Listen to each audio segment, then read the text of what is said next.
Welcome to the August Fire Chiefs video message. This month, I have Jim Velopoulos from the Office of the Fire Chief Accreditation section. Last month, I introduced him as Bill. I apologize to Jim for that. So Jim, welcome for joining me this month, and our goal here is to pass on information to the members of the department about accreditation.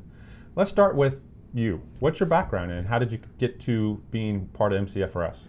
Well, Chief, thank you for having me. I do appreciate the offer. I've been with MCFRS now for like over two and a half years working as a contractor. My background is I retired from Washington, D.C. Fire and EMS just over 3 years now. And I rose up through the ranks and I retired as a 5-year deputy chief.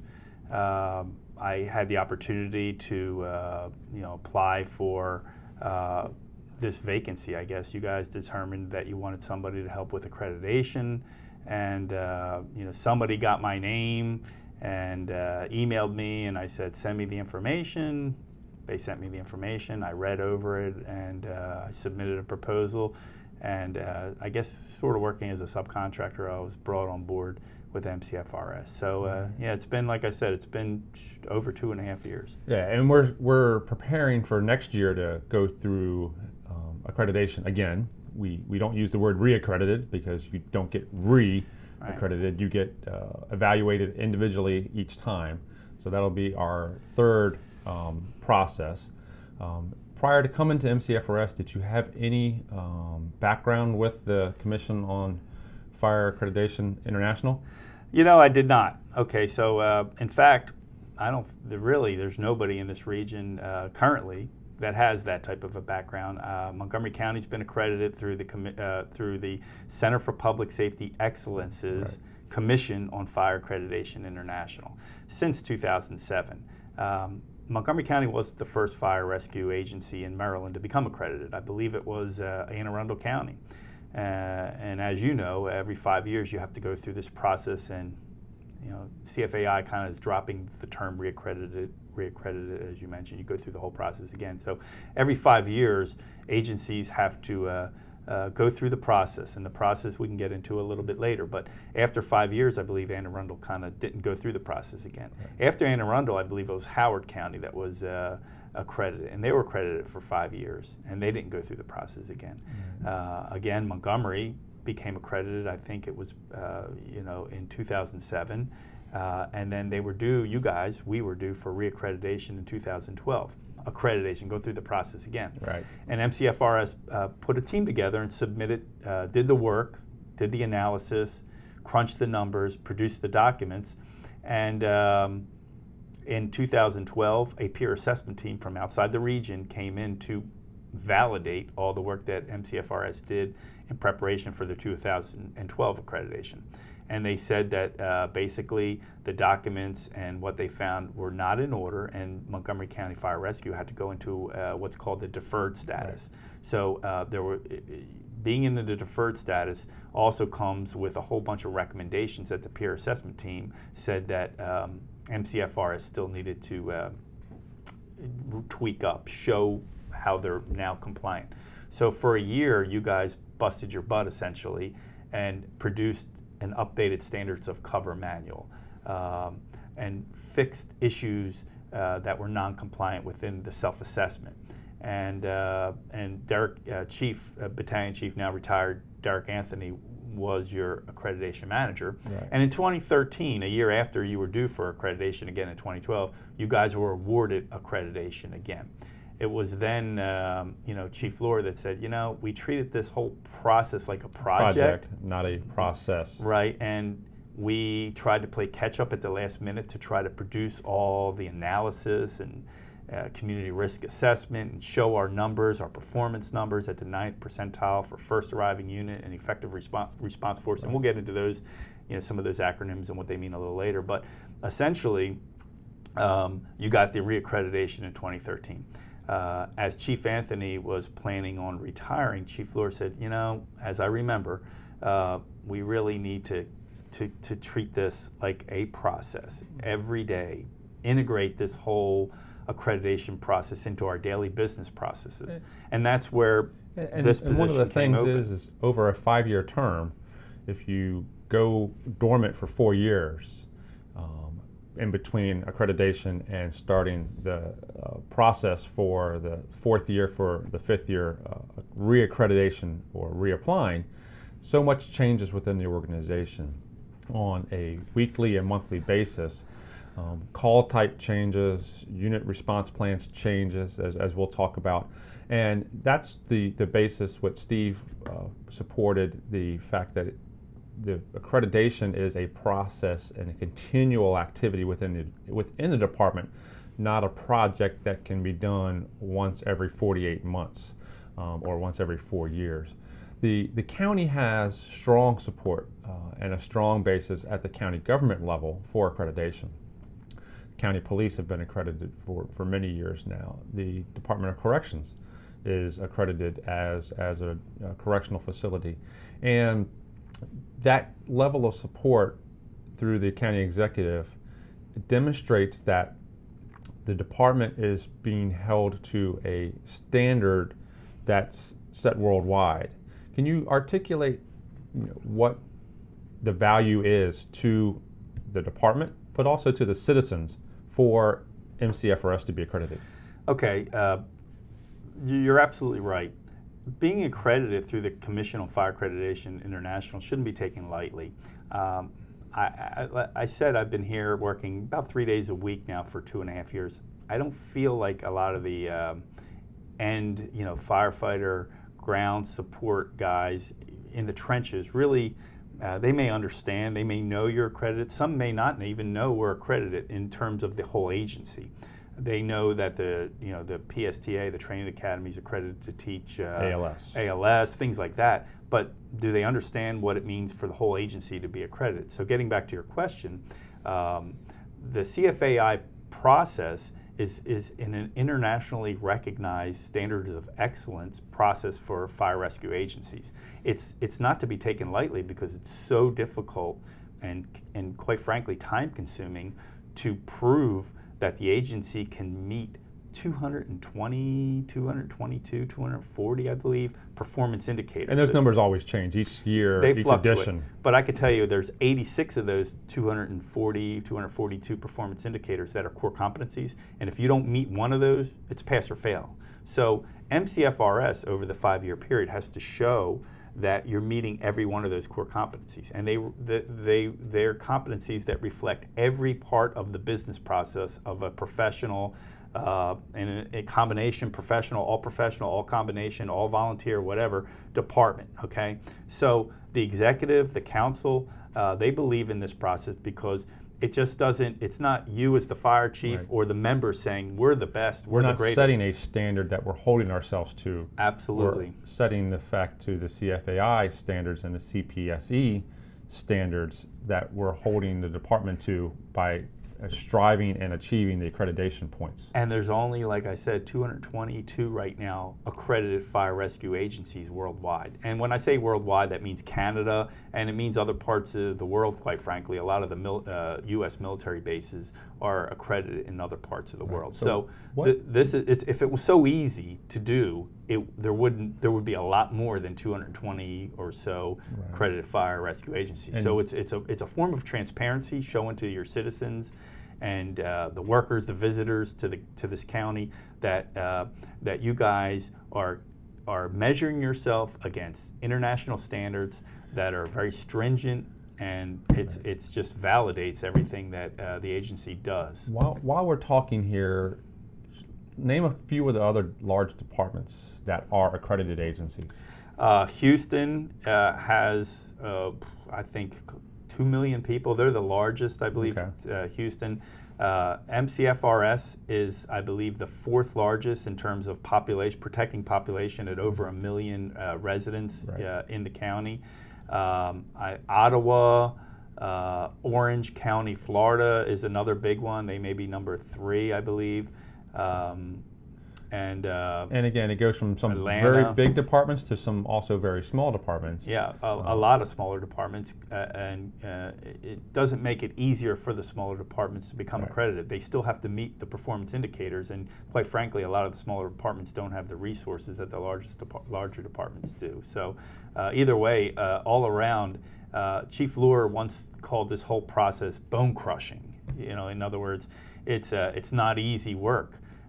It's a lot of analysis. It's a lot of challenging your agency. It's a lot of writing to those 252 performance indicators when doing a self-assessment, which we're on the verge of doing again now in preparation. Staff has already gotten their packets. In preparation of 2018, and we have a slide that shows how you broke down the managers, mostly going to be division chiefs and some of their high-level managers, and some of their subordinates that are going to help them achieve that. And when I say achieve that, that's just one component of what we have to do. We have to write a self-assessment manual. And in 2013, your self-assessment manual, you know, is pretty voluminous, right? So essentially, every one of those 252, 242, whatever it is, performance indicators have to have 1 to 2 pages written on how MCFRS meets it, or if not meeting it, is working. Why not? And what they're doing, or if they're somewhat meeting the performance indicator. That's all about self-improvement. That's all about getting better. And so each of those performance indicators has to have a plan that explains how MCFRS is not only meeting it, or will be meeting it, or what's the plan to continue to meet it and get better at it, and then produce documents proving, exhibits proving that you've met the performance indicators. Go a little bit into the levels of risk that we have to do risk assessments and layer risk zones, moderate, special, high, over top of our box areas, and how that impacts how this works. Okay, so another process that has to be done as we approach our 2018 accreditation, again, efforts, is to conduct another community risk analysis and document everything in what's called a standard of cover manual. And community risk analysis is something that most fire rescue agencies do anyway, right? However, we're doing it to the standards and to the framework of the Commission on Fire Accreditation International. This means that we have to really understand the boundaries of Montgomery County, as we do, geography, weather, demographics, mercantile, industrial hazards. And we look at everything that we do. Of course, we run fire calls. Of course, we run hazardous materials calls. We run ALS, BLS. We run swift and rapid water and ice rescues, still water and ice rescues, technical rescue incidents. All these programs, MCFRS runs. So we have to look at our community, 500 plus square miles, and understand the overlays of what you talked about. Where are the majority of the ALS 1 calls, ALS 2 calls, BLS calls? Where are the traumatic injuries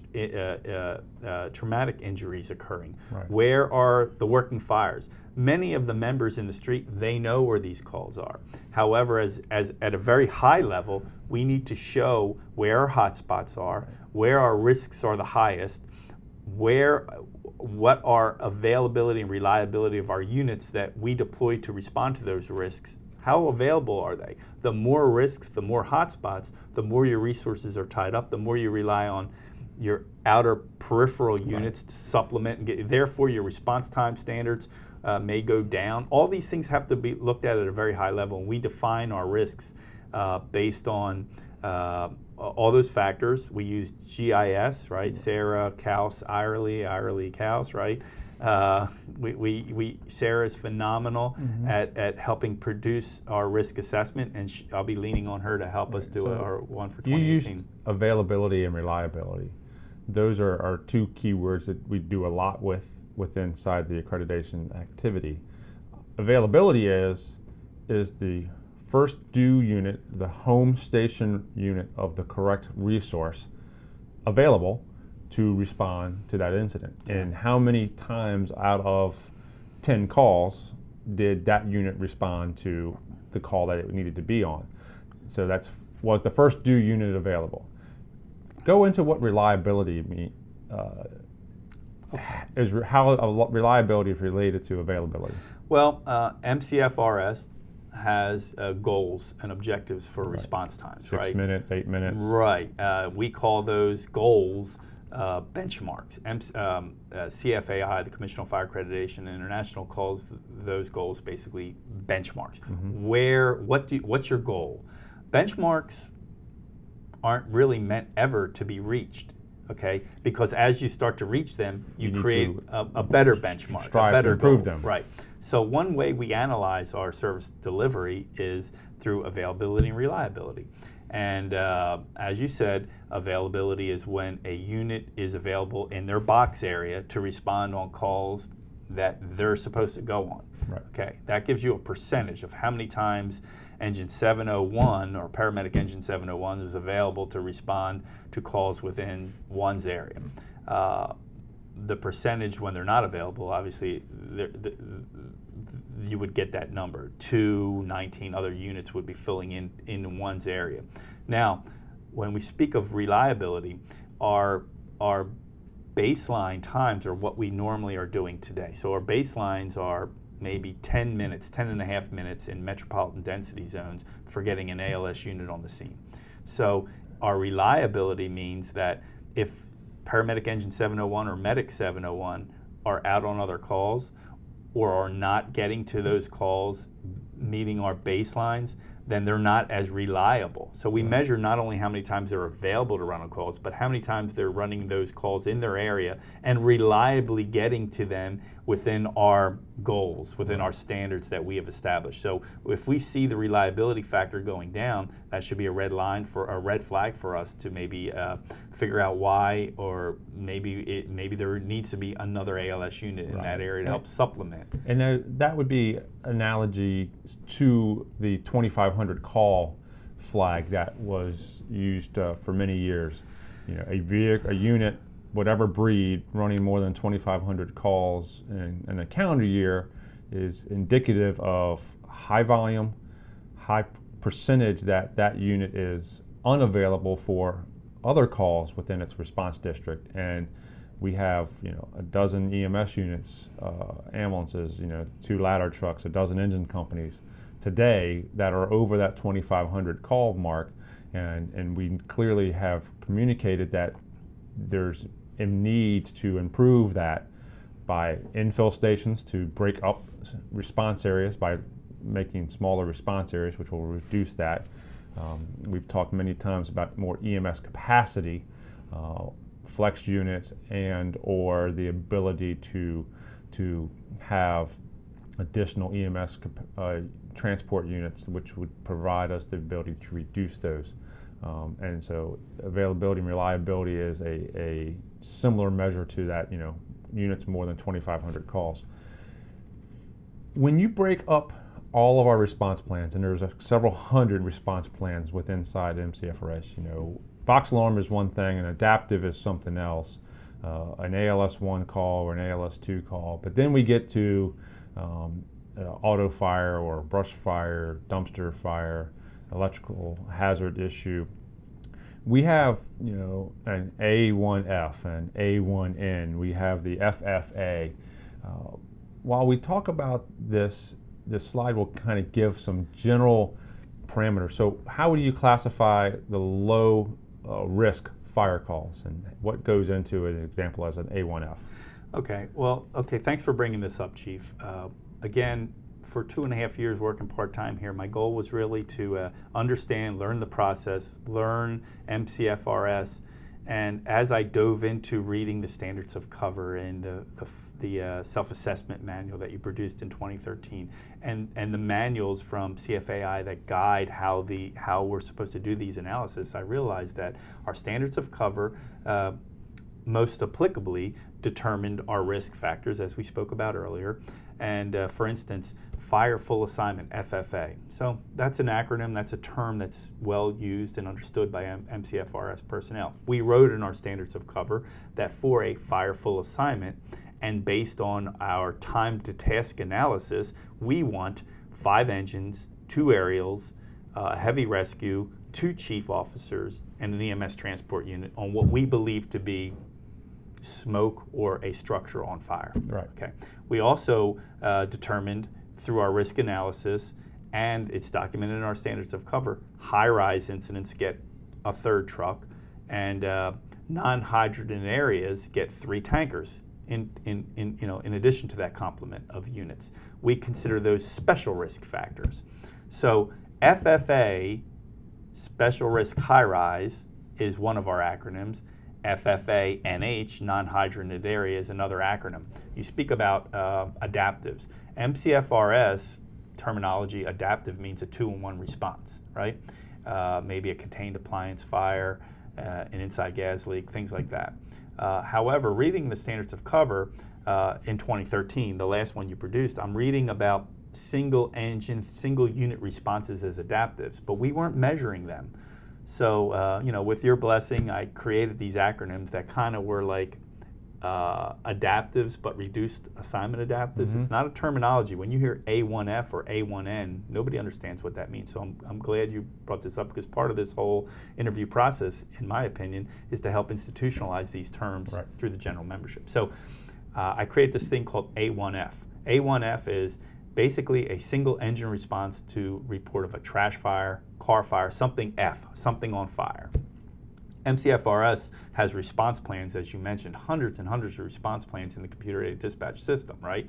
And a car fire, I believe, correct me if I'm wrong, you also get an EMS transport unit. Mm-hmm. We don't measure that. We can't measure every one of those 300 or 250 or whatever those response plans are. So we broke all those response plans down to about 23 programs that we measure our performance to and incident counts to, A1F being one of them. So car fire, we're not measuring the EMS transport unit on car fire. We're measuring our first unit performance of an engine arriving on an A1F. On the back end, the algorithms look at every one of those CAD event types, for the old ones that are now legacy that said auto or truck or whatever, to the new ones which may be 67, Bravo 3, right. The EFD codes. EFD codes, emergency fire dispatch codes. So every one of those thousands of lines of old event types and new event types are linked to one of those 23 programs. So that's what A1F is. A1N is any MCFR units that pulls up any MCFRS unit that's dispatched to basically a single unit response, or there may be a couple units, but we're only measuring the first unit to a non-fire response. Could be, wires down or a big one, outside gas leaks, things like that. Okay. And A23 is the acronym I chose because right. it's 2 engines, total of 3 units, is our traditional adaptive responses. Right. The other ones are kind of self-explanatory. When you see hazmat moderate risk, HMMR, hazmat high risk, HMHR, hazmat special risk, HMSR. Special risk essentially is a hazmat box alarm or the old gas box alarm. Right. So these documents are available through quick links. Mm-hmm. In preparation for this taping, we talked about making a FAQ or a glossary cheat sheet, so that there was the common definitions. So part of the video here will be a link to where anybody with inside MCFRS can go to see the documents, and then as we get that FAQ for frequently asked questions, page or two put together, it'll be there, as well as some of these key terms, so that folks within the station are aware of it.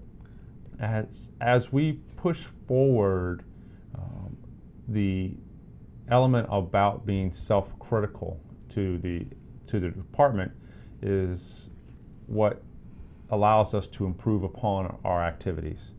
When we do the self-assessment on one of those 250 topics, we are internally critical.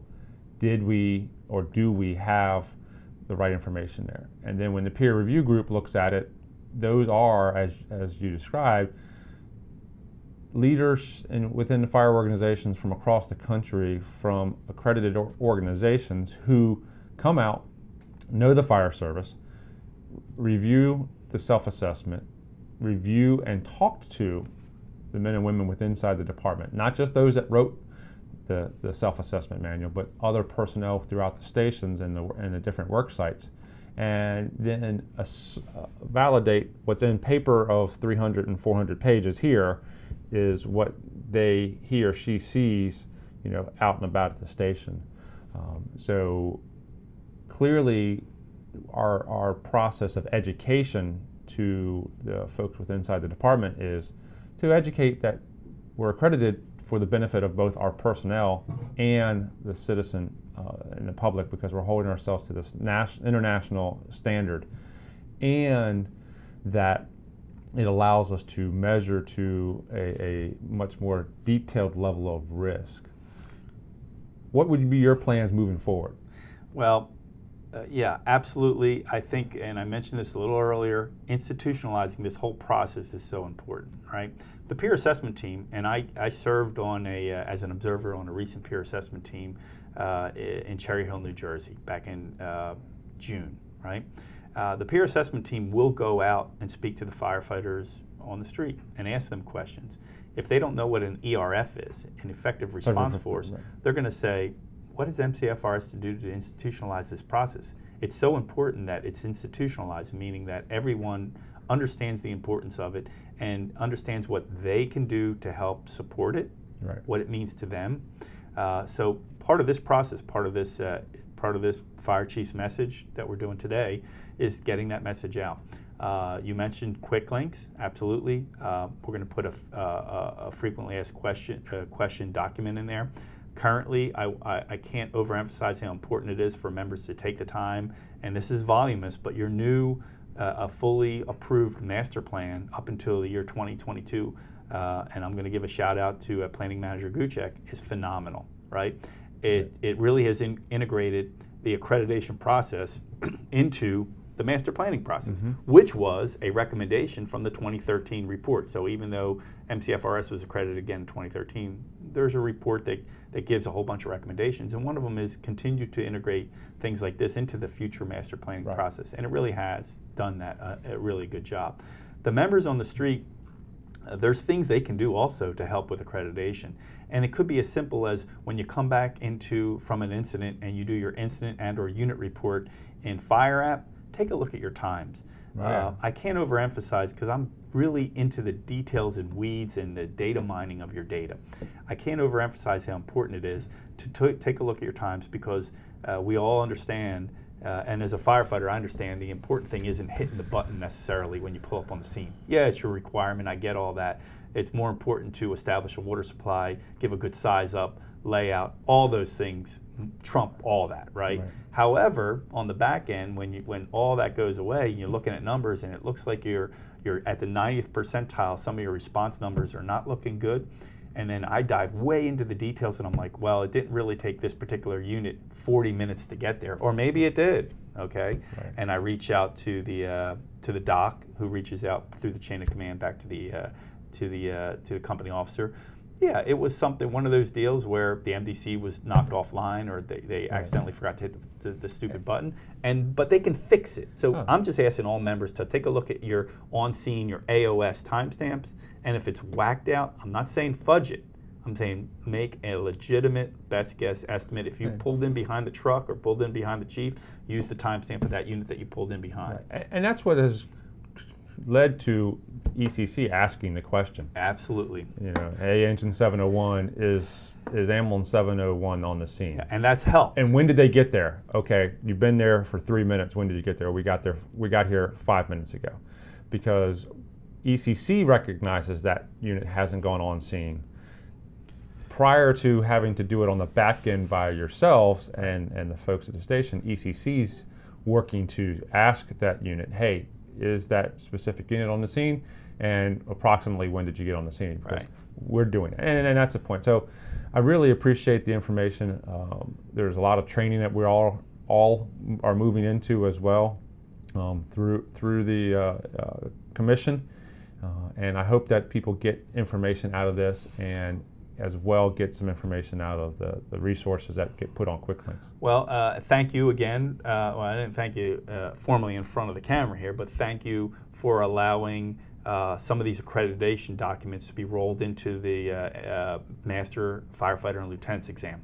Very important, because now we have members with their eyes on the details who will start understanding the idiosyncrasies of what this framework is all about. Right. And that's a huge step, putting it in, putting some of this into the study materials for promotional exams. In addition, Scott Gucek and I are working on a PowerPoint presentation, for a future COPDI, right? So I encourage members when when the email comes out about future COPDI classes that include accreditation and planning, I just encourage the members the officers to partake in that, as because it will give them a better overview. I'll be able to give more details on what this is all about. And then another thing we're doing is we're developing a presentation for your December rookie classes, maybe a short, early in the process when they first come on board, a few hours just to go over quickly, very high level planning and accreditation. Excellent. So all these things are part of the institutionalization of the process. Like I said, those 240, 250 performance indicators are things but the agency does already. And we just have to link all the good things we do to those performance indicators. And some of them are going to force us to dig deep and make changes, because we're not doing so good on. That's a whole lot of performance indicators, but that's what self-improvement and striving for excellence is all about. And we've done that from the 12 and 13 model through to today, and even when we first achieved it in 2007. So. And on a personal level, I want to thank you, because ever since I really know you, I didn't know a lot of the members of MCFRS, but ever since I've been here, and again, I'm just a contractor working part-time, you guys have embraced me, treated me with respect. I'm very, very impressed with the whole operation, the members, the training, the competency level of all your members.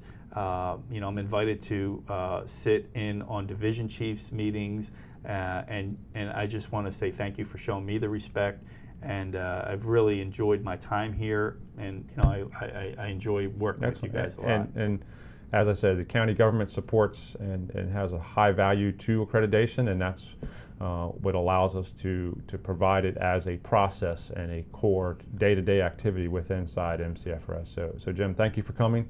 Hope everybody got an opportunity to get some out of this and get more here in the near future about what accreditation gives to MCFRS. So as we wrap up the August cycle, we're soon to see the heat and humidity go away, soon to see the fall come upon us. We've talked about accreditation.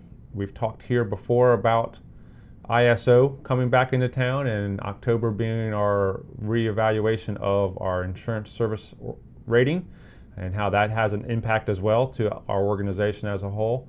So take the opportunity, everybody, to get out there and train. Take the opportunity to practice your skills, but enjoy the summer and watch out for those school buses that'll soon be on the road. Take care.